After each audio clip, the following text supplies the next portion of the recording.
Euthanasia, like a bear in the Arctic decorating a cake, it's a polarising issue. And in Australia, the stakes couldn't be higher. Assisting a suicide carries a life sentence here in the Sunshine State. Past cases suggest that just being present, holding a hand, could be enough to trigger a criminal prosecution of family or friends anywhere in Australia. Put down the hand and step away from the loved one. I did that perfectly. In Australia, assisted dying wasn't always illegal. In fact, as any ageing hipster will tell you, things were a lot different in the 90s. A monstrous step for Australia or a landmark day? Those are just some of the reactions to the world's first legally sanctioned euthanasia case. The Northern Territory's world first has drawn world attention. An Australian man has died in the first test of euthanasia law in the country's Northern Territory. Ron Burgundy is right. Australia was the first place in the world to pass a bill legalising assisted dying, but this bill's life was terminated. The private members' bill, introduced by Victorian Liberal Kevin Andrews, would overturn the Northern Territory's voluntary euthanasia legislation and prevent any similar moves in the ACT. Once you allow intentional killing and assisted suicide, you cross a line, and thereafter it's virtually impossible to draw another line. I think the secret to eternal life is in Kevin Andrews' hair. For 21 years, states and territories have tried and failed to introduce another assisted dying law. Now, here to shed some light on the debate, please welcome Andrew Denton. Thank you. Welcome. So, Andrew, what makes you qualified to talk about euthanasia? Well, I'm a prominent future dead person. and as one of those, I do feel qualified. I'm no more qualified than anyone else in Australia, but I do share the same qualification as far too many Australians. I had someone very close to me die badly. That was my father. I watched him die in pain and, in my view, needlessly. And the more I've explored this issue, I realised absolutely needlessly. The two groups that are always singled out as being most vulnerable under this are the disabled and the elderly, those who are most vulnerable. And so what I did is I went to Belgium, Netherlands, Oregon, three places where these laws have existed longest. And I went to the representatives of those groups. And I asked them all the things I've been told were happening to them, that they were being made vulnerable, they were being coerced to die, they were being viewed as an economic unit that was disposable. I said, can you tell me, are these things happening? And they just said, nope, nope, nope, nope, nope. And in the end, it was great. The representative of the elderly in the Netherlands said, you've got to understand, these laws don't threaten our members, they empower them, because if you get to the end of your life and you're so desperately ill you want someone to help you, there you've got a law to help you. So what exactly would your version of the law look like? I call it voluntary assisted dying, and what that means is it's a mixture of what they do in Oregon and in Europe. So from Oregon, the voluntary assisted bit is where the only way you can be helped to die is to be prescribed a medication which you and only you can drink. What I would take from Europe is the terms by which you can access this law, which is called unbearable and untreatable suffering. You go to one doctor, usually your GP, who goes through all your symptoms to check that it is both unbearable but also untreatable. That's very important. They check all possible treatment options.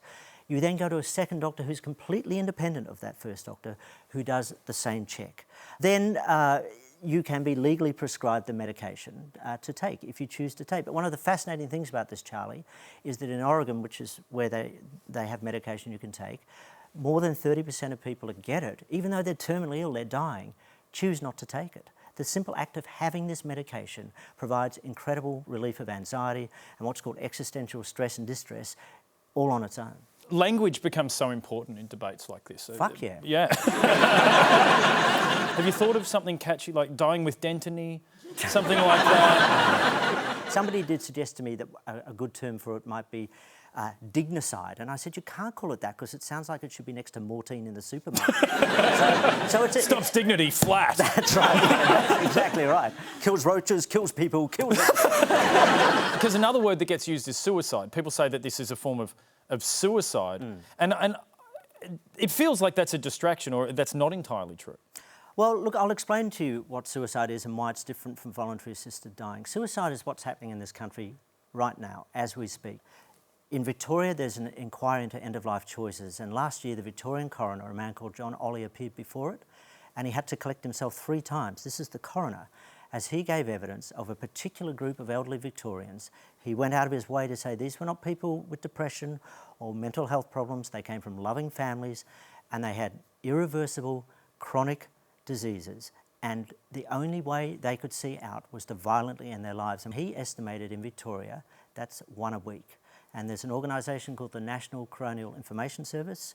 Their estimate is in Australia every week, 2 people over the age of 80 are killing themselves, and the number 1 method is hanging. That's suicide. And that suicide is happening because there is no law to help these people. Voluntary assisted dying is a compassionate way to help those people who are currently suiciding. There is, of course, an opposite argument to yours, and you attended a conference of those who oppose assisted dying. And I've got a piece of your podcast here that really stayed with me after I'd listened to it. Take a listen to this. Right now, the disability argument is really kicking it. It's very powerful. Now, will it always be powerful? We don't know. We have to be flexible. You know, when one of our arguments dies, we need to be ready to pick up another one. Do you think that is making the debate harder, that people view this politically? Well, yes, ultimately it is political because politicians have to decide to legislate on it. But I'm really glad you singled out that piece of audio because, you know, I've been doing this over a year now, and you will hear that argument and those arguments trotted out again and again. She had a bunch of them. There was disabilities really kicking it, elder abuse is great, suicide contagion, and if you actually, as I have, pay attention to the way they argue, they just repeat these lines over and over, even though the evidence doesn't support them. And they repeat them, and they've been successful in this country for 20 years because most people, and sadly most politicians, don't care to look at the truth that lies behind them. And it's distressing to me that in arguing, as these people do, mythical harm to hypothetical grannies and grandfathers, that they are allowing actual harm to real grannies and grandfathers in this country. You had a very difficult birth. Thank you for noticing. But you were read your last rites as a baby at birth. Yeah. You have been obsessed with death throughout your career. You've done documentaries on... That's a bit strong, isn't it? I know rambling didn't go well. Is this, in some way, your attempt to conquer death? Because you can. Yeah, if anyone can do it, Andrew Denton can do it. I believe, you know, I can't win a frigging Logie, but I can conquer death. You know? No, not really. I mean, like everyone else, I'm pretty anti-death. I've decided, nope, not for me, not a good idea, bad plan. No, but it is to look at death is to look at life. And certainly, I've spent a year on this now. I've had the incredible privilege of being invited into the lives of people who are dying, and many of whom have died. And what that makes me do is focus much more on life and the things I haven't done. So, you know, expect to see me on The Celebrity Apprentice very soon.